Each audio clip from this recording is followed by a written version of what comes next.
오늘 주신 하나님의 말씀 에스겔 40장 1절 말씀을 통하여서 인생의 방향을 잃었을 때 해야 할 일이라는 말씀의 제목으로 피차 은혜를 누리고자 합니다. 오늘 말씀 에스겔 선지자가 바벨론 포로 생활에 25년째 오늘 그 에스겔 40장 1절 말씀에 나와 있죠. 연수가 또 예루살렘이 함락된 지 14년째가 될 때에 에스겔 40장부터 시작되는 환상을 하나님으로부터 받게 되었다라는 이야기로 시작이 됩니다. 바로 세상을 위해서 세워지는 주님의 새로운 성전에 대한 이야기가 에스겔 40장부터 또 에스겔이 마무리되는 48장까지 내용에 나와 있습니다. 그러니까 상당히 분량이 결론 부분 치고는 굉장히 이렇게 좀 헤비한 면이 있습니다. 에스겔 40장부터 마지막 장까지 나오는 이 새 성전에 대한 이야기들을 우리가 천천히 한번 읽다 보면은 가장 이제 크게 우리가 느낌이 드는 느낌이 어떠냐면은 이 내용 자체가 어떤 목적으로 이 말씀이 쓰여졌을까라는 그 어떤 그 내용 자체에 대한 그 어떤 궁금함이 든다라는 생각이 듭니다. 이게 도대체 뭐에 대한 내용이냐 이거죠. 자, 겉으로 보면은 앞으로 이스라엘 백성들이 에스겔은 지금 바벨론 포로 25년째지만 이제 포로가 한 70년째 될 때는 본국으로 다시 송환되어서 예루살렘 성전이 건설이 되고 본격적인 이스라엘 민족의 회복의 역사가 시작이 될 것인데, 자, 그렇다면은 한 57년 새로운 성전이 건축되기 한 57년쯤에 에스겔을 통해서 성전 건축에 대한 환상에 대한 내용이다 보니까, 그러면은 앞으로 지어질 새 건축에 대한 어떤 그 설계 도면에 같은 그런 느낌이 들 때가 있다는 것이죠. 그런 관점으로 만약에 이 에스겔 말씀을 접근하다 보면은 안 됩니다. 왜냐하면은 바벨론 포로 시기를 마치고 다시 이스라엘 본국으로 돌아왔을 때 성전 건축을 주도했던 사람들이 있죠. 가장 유명한 스룹바벨이 있었고, 또 학자 학자 에스라는 뭐 직접적으로 가담은 하지 않았지만 여러 가지 영적인 리더와 또 말씀을 가르치고 또 그 시대 가운데 성전 건축에 많은 용기를 불어준 인물입니다. 그리고 이제 또 성벽 건축으로 유명한 느헤미야 같은 어떤 이 빌더들, 이 건축자들이 실제로는 에스겔 환상에 나오는 이 방향대로 자기네들의 성전 건축을 하지 않았다라는 점입니다. 자, 그러면 분명히 느헤미야와 또 스룹바벨과 에스라가 하나님의 말씀을 귀하게 여기고 또 에스겔에서 나오는 하나님의 환상에 대해서, 성전 건축에 대해서 분명히 성경을 읽었을 텐데 그 말씀 그대로 실제로 건축을 하지 않았다라는 것은 그들이 에스겔 말씀을 어떤 그 설계 도면에 대한 개념으로 접근하며 그런 방향으로 읽지 않았다라는 사실을 우리에게 이야기를 해주고 있는 것입니다. 우리도 이제 마찬가지로 이 에스겔 말씀을 통해서 똑같은 방향, 어떤 설계 도면에 대한 이야기인가라고 우리가 읽게 되면은 그 잘못된 방향으로 나가게 된다라는 것이죠. 자, 두 번째 에스겔의 이 환상에 나오는 주님의 새 성전이 어떤 실제 지어질 건물의 설계 도면에 대한 내용이 아니다라는 것을 알 수 있는 부분 중에 하나는 어떤 그 이 내용에 보면은 막 여러 가지 수치들도 나오거든요. 근데 실제로 그러면 이 수치를 가지고 실제 건물을 지을 수 있느냐라고 했을 때는 어떨까요? 전혀 지울 수가 없다는 거예요. 실제로 뭔가가 이상적인 느낌으로 하나님께서 말씀을 하셨어요. 디테일한 것 같으면서도 굉장히 화려하고 웅장하고 막 하나님의 영광이 막 느껴나는 그런 디테일은 있지만, 실제로 이걸 가지고 에스겔의 그 환상을 가지고 건물을 지어라 그러면 디테일이 많이 부족할 뿐 아니라 우리가 뭔가 작은 거를 짓는다고 해도 그 많은 그 지침들이 필요하거든요. 뭐 작은 거라도 수많은 디테일이 필요한데 이 에스겔의 내용에서는 그 디테일이 현저하게 부족하다라는 것입니다. 그래서 에스겔의 환상에 대한 내용을 우리가 선입견 없이 여러분 하나님의 말씀을 이 에스겔의 결론 부분이니까 여러분 한번 다 읽어보시기를 축복합니다. 네, 좀 지루할 수 있지만 이 방향만 제대로 맞으면 정말 이 하나님의 눈물을 우리가 볼 수가 있는 거예요. 이 방향만 맞으면. 자, 그래서 이 에스겔의 환상의 내용을 지으면 이렇게 지으면 된다. 어떤 건축의 어떤 그 지침으로 읽는다라는 느낌보다는 이 모든 디테일이 어떤 느낌이냐면, 자, 에스겔아, 환상 가운데 앞으로 있을 예루살렘의 새 성전을 한번 보아라 이러면서 각 부분마다 무엇이 있게 될 것이다 라는 식의 표현들로 이루어지고 있다라는 것이죠. 그러니까 어떤 비전과 청사진을 제시하고 있다라는 거예요. 네, 어떤 실제로 이렇게 건물을 지어라라는 것이 아니라는 것이죠. 예를 들면은 비근한 예입니다. 예를 들면은 가장 중요한 성전의 높이에 대한 그 정보가 없습니다. 그러니까 제일 중요한 디멘션이 없는 거예요.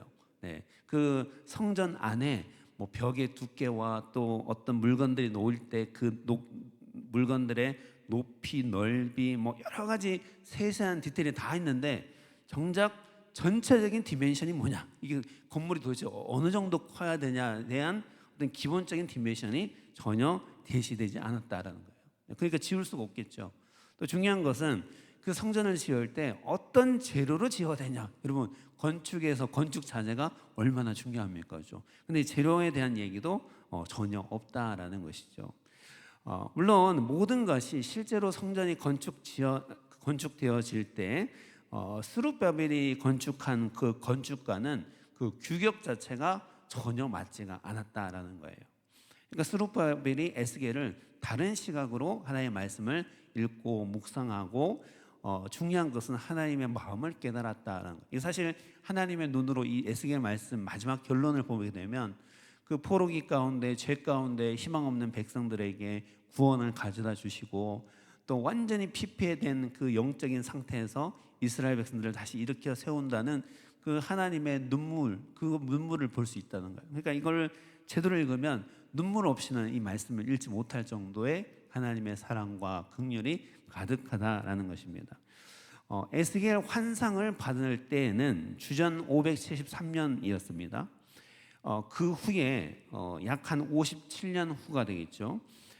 스룹바벨이 성전이 주전 516년에 완공될 당시에 새로 지어졌던 그 실제 성전, 네, 솔로몬이 가장 성전 건축을 먼저 했고 솔로몬은 태평성대를 이루는 왕이었거든요. 그러니까 레바논에서 제일 좋은 자재, 네, 레바논의 백항목 냄새도 좋고 오래가고 놀라운 건축 자재를 두로와 시돈에서 기술자까지 데려와서 공수해가지고 정말 솔로몬의 그 성전은 완벽하게 화려하게 지었습니다. 자, 그런데 두 번째로 어렵고 힘들 때 막 70년간 포로로 끌려갔다가 다시 완전히 그냥 만신창이가 되어가지고 돌아오면서 정말 그 나라의 모든 민족의 능력을 모아서 정말 지었던 그 성전, 실제 스룹바벨이 지었던 성전을 보면서 학계 선지자는 이런 말을 합니다. 학계 2장 3절 말씀에 보면 너희 중에 남아있는 자 곧 이전 영광을 본 자가 누구냐? 이제 이것이 너희에게 어떻게 보이느냐? 이것이 너희 눈에 보잘것이 없지 아니하냐? 이렇게 선지자는 얘기했습니다. 학계 선지자는 이 스룹바벨의 성전 건축 과정을 다 본 거예요. 보면서 과거에 그 이스라엘 백성들 중에 솔로몬의 성전과 솔로몬의 영광을 기억하던 사람이 있었다는, 건물 잘 짓고 정말 좋은 자재만 쓰고 완전히 그 성전만 들어가면은 하나님의 영광을 부인치 못할 정도의 압도적인 스케일의 그 화려한 솔로몬 성전을 기억하는 사람이라면 오늘날 두 번째 지어진 이 스룹바벨의 성전을 보면서 참 상대적으로 보잘것이 없지 않느냐 이렇게 얘기를 했다는 것입니다. 이 말에서 우리가 알 수 있는 사실은 그만큼 과거의 영광에 비하면 실제로 이스라엘 백성들이 포로기를 마치고 돌아와서 지었던 그 성전은 에스겔이 말했던 화려하고 정말 모든 것이 빈틈없고 있어야 될 것이 다 그 제자리에 있었던 그런 에스겔 환상에 보았던 성전과는 많이 다르게 초라한 느낌마저도 들 정도였다라고 이야기를 했다는 것입니다. 뭐 상식적으로 여러분 70년 포로 생활을 하고 와서 어떻게 좋은 건물을 지을 수가 있겠습니까? 그죠? 아무리 힘을 합쳐도 어렵지 않겠습니까? 자, 에스겔 40장에서 시작된 이 새로운 주님의 성전은 에스겔 43장에 와서 성전의 목적에 대해서 우리가 이해를 하게 되는 대목이 나옵니다. 네. 에스겔 43장 10절 말씀입니다. 인자야, 너는 이 전을 이스라엘 족속에게 보여서 그들로 자기의 죄악을 부끄럽게 하고 그 형상을 측량하게 하라. 자, 이스라엘 성전, 에스겔 환상에 보였던 그 성전을 그렇게 만들라고 하면서 만든다기보다는 보여지고 그 있는 것들을 자기가 보여진 것들을 백성에게 가르쳐라, 보여줘라 이렇게 이야기했던 하나님의 정말 속마음은 무엇이었을까요? 네, 바로 우리가 모든 것이 있어야 할 자리에 있게 되는 이 완벽한 성전, 에스겔의 성전은 하나님의 영광이 가득하고 마치 솔로몬의 성전처럼 하나님의 영광이 건물만 보더라도 하나님의 영광을 정말 느낄 수 있을 정도로 너무너무나 아름답고 뭐 작은 물건 하나도 그냥 허투루 있는 게 아니에요. 모든 물건들이 정확하게 제자리를 찾아가고 모든 규격이 빈틈없이 맞아떨어지고 뭐 큰 물건이든 작은 물건이든 심지어는 그 성전에 살고 있는 사람들조차도 정확하게 가야 될 길과 인생의 목적과 자기가 있어야 될 것을 기억하고 있었던 그 완벽한 성전을 우리가 보게 되면 백성들이 내가 어디에 있어야 될지를 다시 한번 바라보면서 우리 죄에 대해서 내가 왜 이렇게 있어야 될 자리를 떠나서 이렇게 하나님 말씀에 불순종하여서 고통 가운데 완전히 피폐해져서 살아가고 있을까라고 하면서 그 성전을 보면서 그의 죄들을 부끄럽게 생각한다는 거죠. 하나님의 성전의 목적이 나와 있지요. 원래의 목적 가운데로 돌아갈 때에 우리는 원래 내 모습이 어떤 모습인지를 측량하게 됩니다. 여러분 인생의 방향이 조금씩 잃어가고 있다라는 느낌이 드신 적이 있으실까요? 제가 이제 하는 방법 중에 하나는 이제 우리가 살면서 세월의 풍파 가운데 처음에 우리가 신앙생활을 했을 때 우리가 주님을 처음 만났을 때 하나님 앞에 서원했던 것들이 있으시잖아요. 네, 주님을 처음 만났을 때 감격과 감동과 하나님 저 이제 이런 방향으로 살겠습니다. 또 주님 보여주시는 그 비전이 있을 텐데 이 비전이 여러분 세월이 지나다 보면은 조금씩 빗나가기 시작합니다. 네, 세월이 흐르다 보면 내가 이게 얼마나 원래 길에서 멀어지는지를 잘 모르게 되는 거예요. 왜냐하면 너무 조금씩 멀어지니까 내가 주님을 처음 만나서 그때 느꼈던 그 감정과 사랑과 하나님 주셨던 비전과 교회를 향해서 주셨던 그 말씀들과 모든 것들이 세상의 어려움과 풍파 가운데 조금씩 녹슬고 타협하고 하다 보니까 점점 조금씩 멀어지다 보니까 나중에 세월이 많이 흐르게 되면 어떻게 될까요? 원래 있어야 될 그 길의 방향에서 멀리 떨어져 있게 된 거예요. 자, 그래서 저는 이제 뭐 한국에 가잖아요. 한국에 가면은 제가 꼭 들리는 곳이 어딘지 하면은 제가 처음 다녔던 그 시골의 초등학교를 한번 가봐요. 네, 지난번에도 이제 그 아이와 또 아내와 함께 그 산속에 초등학교 이제는 뭐 거의 폐교가 다 돼가는 그 학교를 이렇게 아이와 아들과 가면서 내가 처음에 시작했던 그 지점을 찾아서 내 처음에 그 가졌던 포부가 저랬었지. 이 학교 교정이 다니면서 처음에 세상으로 뻗어나가려 했던 내 모습이 저랬지. 이런 식으로 해서 내가 처음 시작했던 장소를 찾아냅니다. 그러면서 내가 그동안 그 처음 가졌던 그 마음에서 얼마나 지금 방향에서 멀어졌는지를 측량하기 위해서 내가 있어야 될 그곳으로 찾아갑니다. 뭐 텍사스도 마찬가지. 텍사스에 이제 제 아내를 데리고 처음에 다녔던 신학교를 찾아갔습니다. 그래, 내가 처음에 신학교를 다닐 때 이런 목회를 하려고 했었지. 내가 하나님을 이렇게 섬기려고 분명히 서원했었는데 나는 지금 그 서원에서 얼마나 멀어지고 있냐.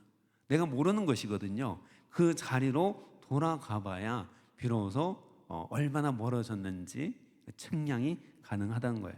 그러니까 하나님께서 말씀하시는 것은 이 아이디어란 이 성전을 보면서 우리가 부끄러워해야 되는데 얼마나 부끄러워해야 되는지 도대체 감이 안 오는 거예요. 슬퍼해야 되는데 도대체 얼마나 슬퍼해야 되는지 감이 못 잡겠는 거예요. 회개해야 되는데 도대체 어느 정도로 회개해야 되는지 전혀 이해를 못 하는 거예요. 왜냐하면 세월의 흐름 가운데 우리가 너무 멀리 왔기 때문입니다. 그래서 하나님께서 이스라엘 백성들에게 주시는 회복의 방법은 우리가 얼마나 회복되어야 될지를 우리가 모르기 때문에 성전을 보면서 측량해 봐야 된다는 거예요. 정확하게 계수를 해봐야 내가 도대체 이번 한 주에 도대체 얼마나 빗나갔는지, 다시 돌아와야 된다, 얼마나 많이 돌아와야 될지를 깨닫게 하려고 에스겔을 통하여 성전에 대한 환상을 보여주셨다라는 것입니다. 마치 빛이 비추기 전에는 내 모습을 알 수 없는 것처럼 우리는 완벽한 하나님의 영광 가운데 서 있을 때 나의 부족함을 비로소 깨닫게 됩니다. 내가 이렇게 부족했구나. 그 빛이 비추기 전까지는 나는 솔직히 모르는 거예요. 내가 이렇게 어둡게 살았구나. 빛이 비추기 전까지는 내가 어둡게 살았는지조차도 모르는 거예요. 하나님의 영광이 우리에게 비춰야 됩니다. 자, 이제 하나님은 에스겔 43장에서 성전의 뜰을 구경시켜 주십니다. 그러면서 에스겔에게 이렇게 말씀을 하고 있습니다. 되게 묘한 말씀을 하십니다. 완벽한 성전, 실제로 지어지지는 않지만 원래 있어야 될 것이 있었던 그 모든 완벽한 성전을 보여주시면서 성전의 뜰에 하나님께서 에스겔을 데려가면서 에스겔아, 사랑하는 나의 종 에스겔아 하면서 이런 말씀을 해주십니다. 주님의 영광이 동쪽 문에서부터 들어오게 된다, 이런 말씀을 해주시는 거예요. 이제 모든 물건들은 완벽합니다. 디멘션은 충분합니다. 영광은 완벽합니다. 자, 너무너무 완벽한 이 성전 가운데 뭐가 부족했냐면 이 성전은 가득 채울 수 있는 하나님의 영광이 과연 어디서부터 오는, 파워 소스가 어디냐는 거예요. 불을 밝혀야 되는데 그 불을 밝히는 파워 소스, 메인 파워 소스가 어디냐라고 말씀하시기를, 마치 우리가 건물이 여러분 아무리 좋으면 뭐합니까? 전기 안 들어오면 아무짝에도 쓸모없는 것이거든요. 그죠? 그러니까 그 화려한 건물에 자, 스위치를 이제 올려야 되는 타이밍이 되었습니다. 자, 그러면서 자, 에스겔아, 주님의 영광이 동쪽 문에서 온다, 이렇게 말씀을 하셨던 거예요. 에스겔 43장 2절 말씀입니다. 이스라엘 하나님의 영광이 동쪽 편에서 동편에서부터 오는데 하나님의 음성이 많은 물소리 같고 땅은 그 영광으로 인하여 빛나니. 주님의 영광이 동쪽으로부터 온다는 것은 사실 알고 보면 참 놀라운 사실입니다. 동쪽에서부터 온다. 동쪽에서 서쪽으로 오는 것이죠. 자, 이게 왜 놀라울까요? 열왕기상 8장에 나와 있는 이 솔로몬의 성전 건축을 읽게 되면 열왕기상 8장에 솔로몬의 성전 건축이 마무리되고 이제 솔로몬은 화려하게 봉헌식을 합니다. 건물을 화려하게 지어놓고, 그러면서 이제 언약궤, 하나님의 말씀을 상징하는 언약궤를 성전의 핵심이라고 할 수 있는 지성소로 모실 때에 하나님의 영광이 성전에 충만했다라고 얘기합니다. 하나님의 영광이 임했습니다. 자, 그런데 신기하게도 그 이후로는 성전에 하나님의 영광이 한 번도 보였다라는 성경 말씀이 없었다는 거예요. 이 솔로몬의 성전 건축 외에는 그 하나님의 영광이 도대체 이 맨날 반대 이야기만 성경에 나왔다는 거예요. 성전 하나님의 영광이 없다, 하나님의 백성이 하나님의 말씀에 순종하지 않는다, 죄로 버림받는다, 고통받는다, 심판, 뭐 이런 얘기밖에 없었다는 거예요, 오랜 세월 동안. 자, 그런데 에스겔은 백성의 죄 때문에 떠났던 하나님의 영광이 다시 돌아오고 있다라는 이야기를 했다는 것이죠. 미래는 희망이 있다는 얘기입니다.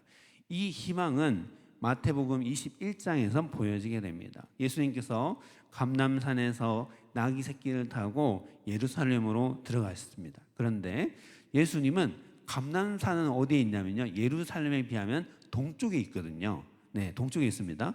예수님께서 동쪽에 있는 감난산으로부터 서쪽에 있는 예루살렘으로 들어가셨습니다.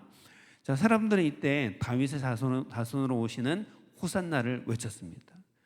마태복음의 저자 마태는 이 장면을 일어나서 스가랴의 예언, 곧 나귀를 타고 오시는 왕을 예언했던 그 예언이 지금 이루어지고 있다라고 이야기를 했습니다. 에스겔의 환상처럼 하나님의 영광은 동쪽으로부터 오게 되었습니다.